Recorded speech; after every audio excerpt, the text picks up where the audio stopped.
कि वो अंग्रेजों की औलाद है।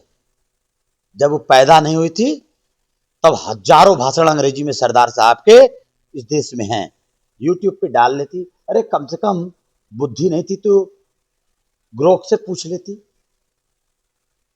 ज्यादा वाहवाही हाँकना था तो गूगल से पूछ लेती। लेकिन क्या करिएगा, आरएसएस की एजेंट, आरएसएस की विचारधारा पर, आरएसएस की विचारधारा को इंप्लीमेंट करने के लिए, इतिहास बदलने की तरफ ये कदम है आरएसएस का। अभी हाल ही में भारतीय जनता पार्टी की सांसद, मंडी से सांसद कंगना रनौत का एक बयान आता है, वो भी लौह पुरुष सरदार वल्लभ भाई पटेल के लिए, जिन्हें अखंड भारत का निर्माता भी कहा जाता है और 562 देशी रियासतों को मिलाने का श्रेय भी उन्हीं को जाता है। लेकिन अब एक और नया बयान आया कंगना रनौत का। इनका कहना है कि प्रधानमंत्री सरदार पटेल उसमें इसलिए नहीं बन पाए क्योंकि उनको अंग्रेजी नहीं आती थी। तमाम चर्चाएं चल रही हैं, लोगों का अपना विरोध प्रदर्शन भी है।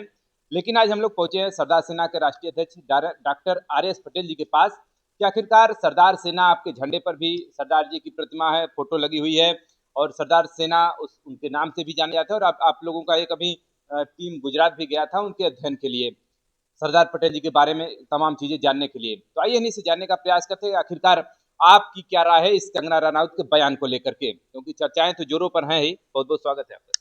सबसे पहले आपका बहुत बहुत आभार, क्योंकि देश में दो तरह की मीडिया है, एक गोदी मीडिया है और एक स्वतंत्र मीडिया है। स्वतंत्र मीडिया के लोग ही इस देश की ताकत बने हैं, अन्यथा तो देश की जो गोदी मीडिया वो डुबाने के चक्कर में है। आपका जो सवाल है कंगना रनौत, तो कंगना रनौत के तमाम फोटो भी मीडिया पे वायरल हैं। कहीं आप सिगरेट पीते देखेंगे, कहीं चरस अफीम खाते पीते देखेंगे, कहीं अर्धनग्न देखेंगे। ये अगर सीधे शब्दों में मैं कहूं तो एक लाइन को आप समझ लीजिए, सरदार पटेल का मतलब होता है राष्ट्र,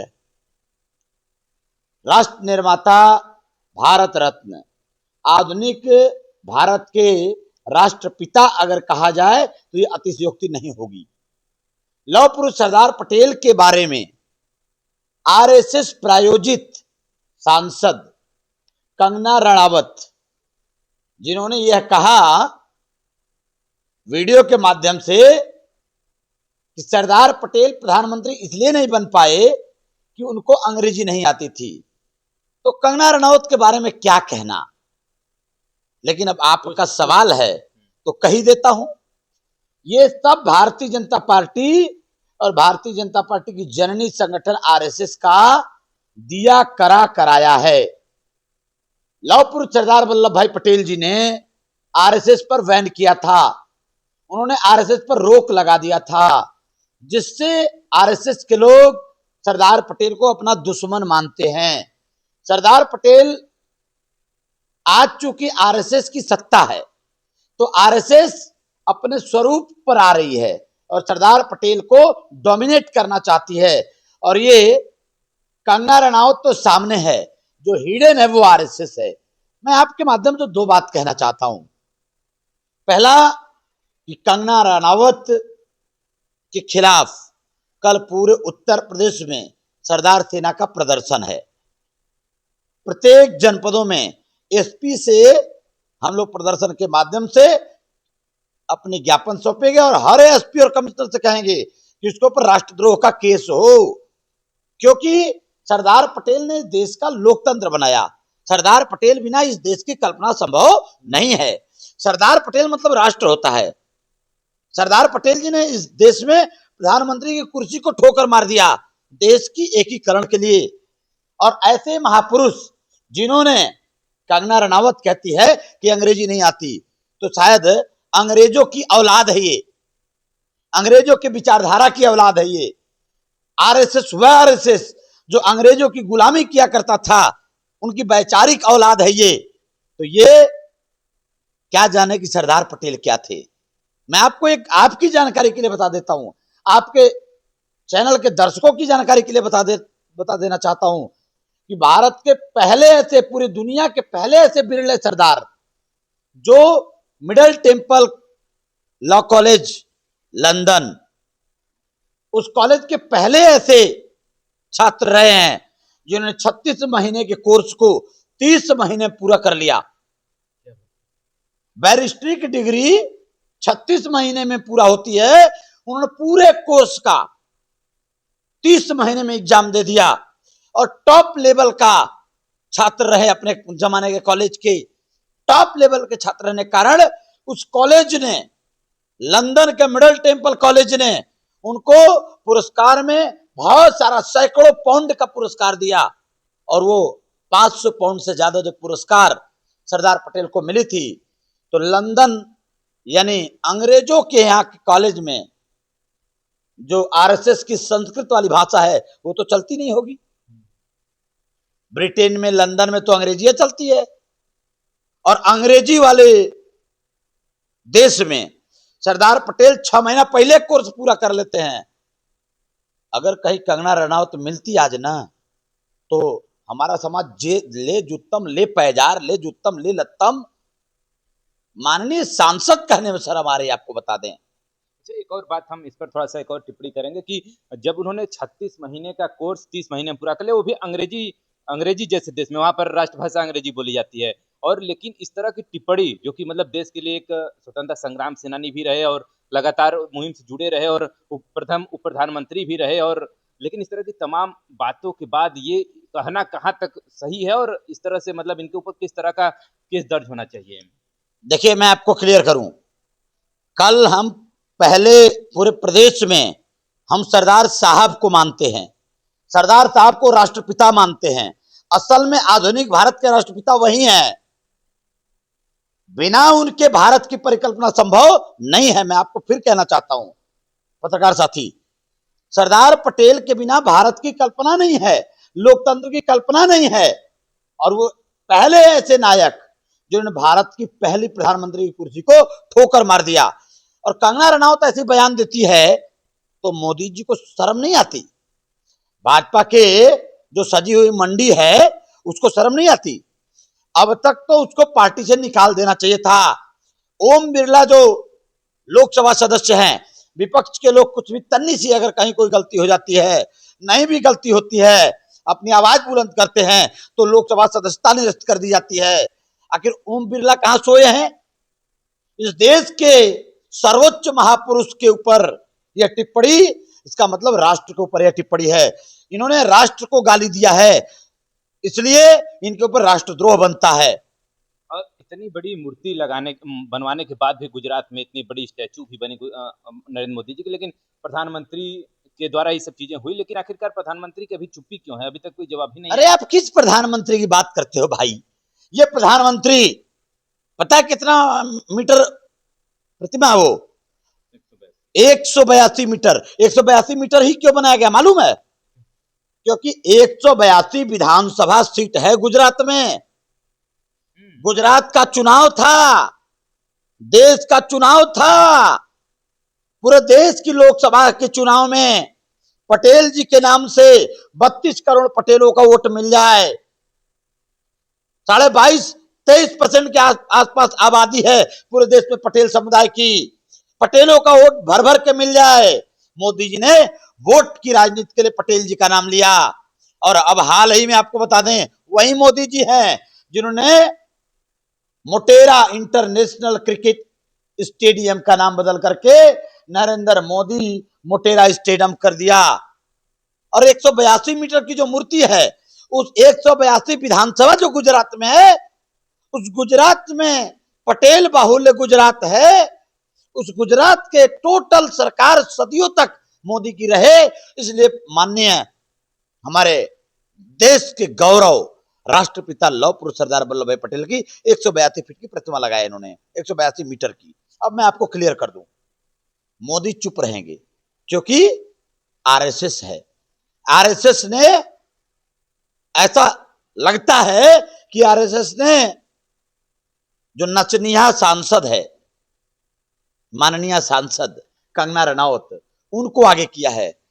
हमारे महापुरुषों को गाली हम बर्दाश्त नहीं करेंगे, जरूरत पड़ेगी तो कोर्ट में परिवाद दाखिल करने जा रहे हैं। अभी घसीट के उनको कोर्ट में लाएंगे, हम छोड़ने वाले नहीं हैं। सरदार साहब के बिना सरदार सेना की और देश की कल्पना ही नहीं की जा सकती है। इसलिए सरदार पर टिप्पणी मतलब देश पर टिप्पणी, और देश पर टिप्पणी मतलब राष्ट्रद्रोह, राष्ट्रद्रोह मतलब सदस्यता समाप्त। अभी 2014 में भी उनका एक बयान आया था कि मतलब एक पहले एक और बयान आया था कि जिसमें उन्होंने कहा था कि 2014 के बाद देश को आजादी मिली है। तो इस पर आपकी क्या राय है? ये वही सांसद है जिसने कहा था कि देश की असली आजादी तो 2014 में मिली है। इनके ऊपर तो मैं कहता हूं दूसरा अगर कोई बोला होता तो यही मोदी गैंग, आरएसएस गैंग, संघ गैंग, हिंदूवादी गैंग देश में अफरा तफरी मचा दिया होता, आग लग गई होती।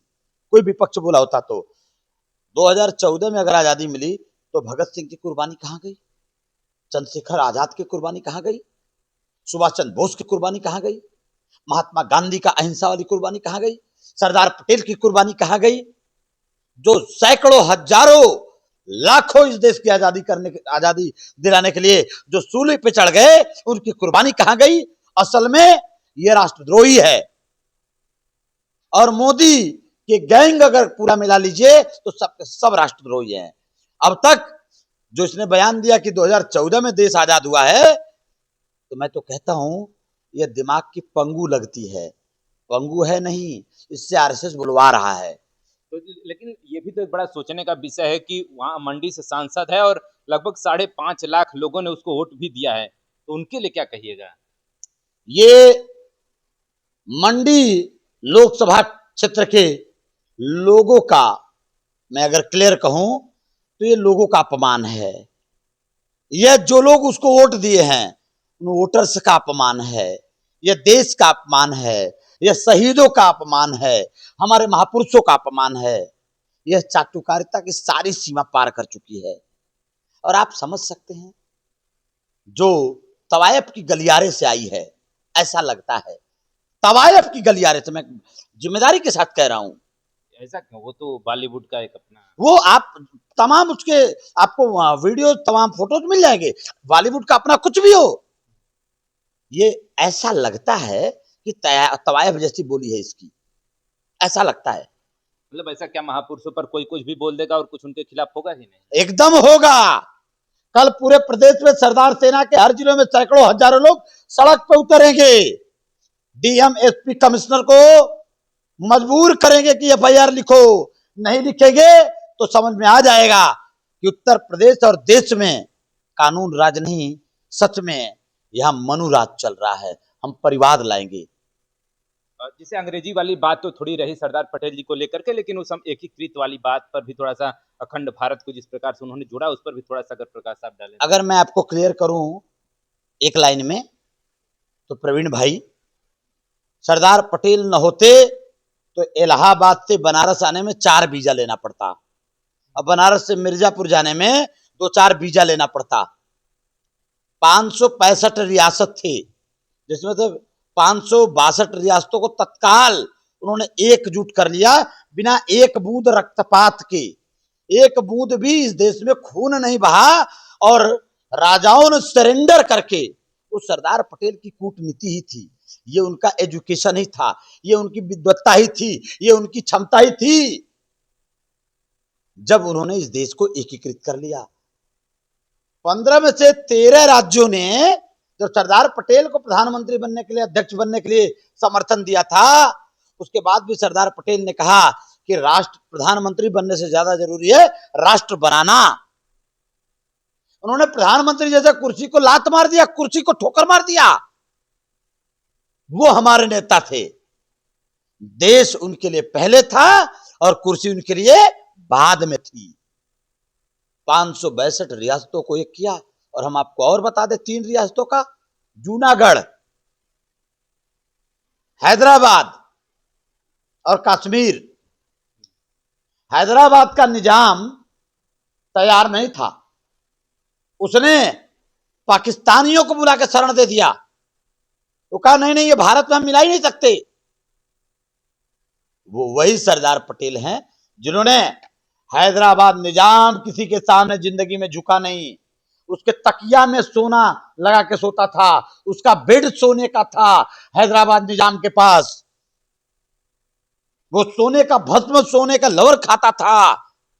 वह हैदराबाद का निजाम सरदार पटेल साहब का ही वो विद्वत्ता था कि उसको घुटनों पे ला दिए, फौज भेजकर कब्जा करवाए।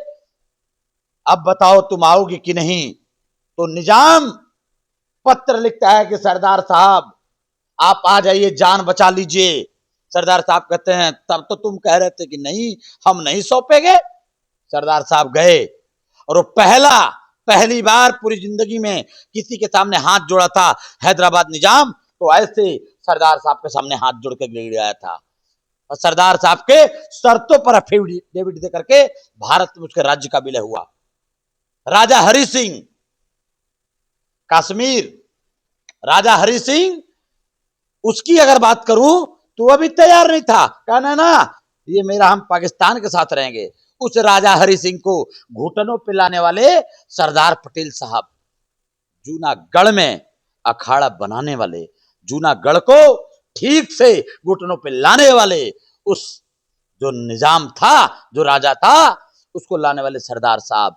आपको मैं क्लियर अगर कर दूं तो सरदार पटेल की बात मानी गई होती तो देश के किसी कोने पे चाइना, कश्मीर, फलाने ढेकाने का 1 इंच का, 1 धूर की समस्या होती ही नहीं। सरदार साहब ही थे कि देश में राजशाही से लोकशाही बना, राजतंत्र से लोकतंत्र बना, जिस पर संविधान लागू हो सका। सरदार पटेल साहब ही थे जो मौलिक अधिकार समिति के चेयरमैन थे। सरदार पटेल ही थे जो अनुसूचित जनजाति के चेयरमैन थे। सरदार पटेल ही थे जो रियासत कानून मंत्रालय, तमाम सूचना प्रसारण, दर्जनों मंत्रालय, गृह मंत्रालय उन्हीं के पास था। सरदार पटेल ही थे जो उन्होंने इस देश के समस्त नदियों को एक दूसरे से जोड़ने का प्लान लेके आया था। सरदार पटेल ही थे जिनको इस देश का ब्यूरोक्रेसी का आईएएस का जनक कहा जाता है भारत में। लेकिन हमारे देश के लोगों को सरदार साहब के बारे में पता नहीं है। इस देश में ब्यूरोक्रेसी जो आई, आईएएस लागू हुआ, उस सरदार पटेल का देन है, वो उनके जन्मदाता हैं। जैसे नौसेना के जन्मदाता छत्रपति शिवाजी महाराज हैं, वैसे ही भारत में, आजाद भारत में आईएएस ब्यूरोक्रेसी लागू हुआ, उसके जन्मदाता सरदार पटेल हैं। मौलिक अधिकार समिति के, जिस पर अभी कंगना बोली है ना, बोलने की जो आजादी है ना, वो सरदार पटेल ने दिया है। जी, जैसा इन्होंने कहा कि आईएएस का जो श्रेय है वो स्टील फ्रेम ऑफ इंडिया के नाम से जाना जाता था। लेकिन एक और बात है कि उसने तो कह दिया कि उनको अंग्रेजी नहीं आती थी इसलिए वो पीएम नहीं बने। आप क्या सोचते हैं? मैंने पहले ये भी कहा है, फिर कह देता हूं आपके माध्यम से कि वो अंग्रेजों की औलाद है। जब वो पैदा नहीं हुई थी तब हजारों भाषण अंग्रेजी में सरदार साहब के इस देश में हैं।